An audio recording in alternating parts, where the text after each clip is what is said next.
Memiliki rasa takut itu normal. Kalau Anda tidak punya rasa takut, Anda sudah abnormal. Nah, rasa takut kalau melingkupi diri kita membuat kita tidak berkembang, kita tidak bisa maju. Anda misalnya takut naik pesawat terbang, Anda tidak akan pernah bisa naik pesawat terbang dan bepergian jauh. Tapi kalaupun Anda takut naik pesawat terbang dan Anda memaksakan diri, akhirnya Anda akan terbiasa dengan situasi seperti itu. Ketakutan yang bisa kita atasi akan meningkatkan kualitas hidup kita. Injil hari ini dari Lukas pasal 19 ayat 11 sampai 28 bercerita mengenai 10 hamba yang dipercayakan oleh raja mereka untuk menangani harta dan masing-masing mendapatkan satu mina. Hamba yang pertama yang dipanggil untuk mempertanggungjawabkan kemudian adalah yang menghasilkan 10 mina sebagai keuntungannya. Bayangkan. Dan yang kedua adalah menghasilkan 5 mina sebagai keuntungan. Tetapi yang ketiga, dia mengatakan dia takut dan menyembunyikan mina tersebut dalam sapu tangan. Sebuah kebodohan, ya. Dan dikatakan dia takut, dan ketakutan tersebut membuat dia tidak berkembang sama sekali.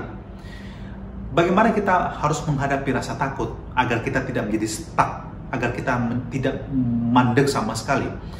Yang pertama adalah kita harus membangun sebuah sense of confidence di dalam kemampuan diri kita. Tetapkan satu tujuan, dan kemudian tujuan itu dapat kita capai tentunya. Jangan membuat target yang terlalu besar pada awalnya, tapi bertahap.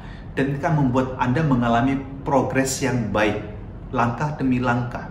So, yang kedua tentu think small. Jadi lakukan sesuatu yang kecil-kecil dulu sampai kemudian Anda dapat melakukan sesuatu yang jauh lebih besar.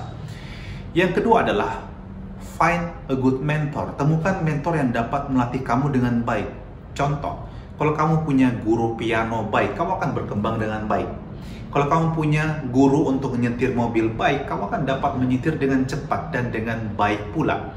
Tapi kalau dia marah-marah, selalu memaki kamu tidak akan mampu berkembang dengan baik pula.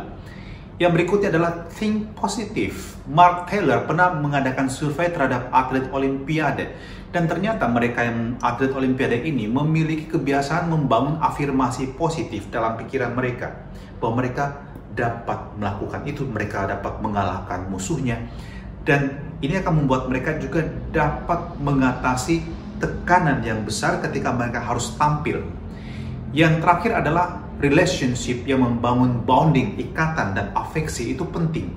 Waktu kita menghadapi tantangan yang berat dan ada kecemasan, kita butuh relationship yang membangun ikatan dan afeksi ini.